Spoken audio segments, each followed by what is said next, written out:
بسم الله الرحمن الرحيم. واتل عليهم نبأ إبراهيم إذ قال لأبيه وقومه ما تعبدون قالوا نعبد أصناما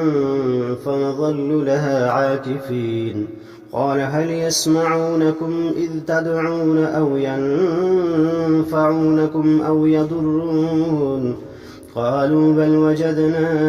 آباءنا كذلك يفعلون قال أفرأيتم ما كنتم تعبدون أنتم وآباؤكم الأقدمون فإنهم عدو لي إلا رب العالمين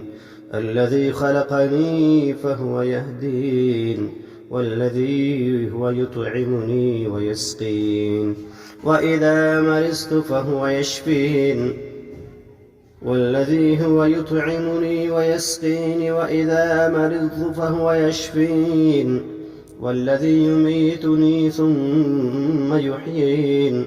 والذي أطمع أن يغفر لي خطيئتي يوم الدين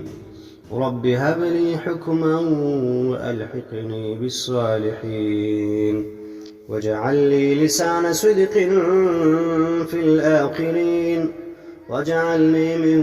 ورثة جنة النعيم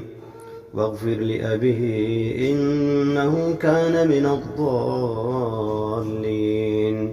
ولا تخزني يوم يبعثون يوم لا ينفع مال ولا بنون إلا من أتى الله بقلب سليم وأزلفت الجنة للمتقين وبرزت الجحيم للغابين وقيل لهم أين ما كنتم تعبدون من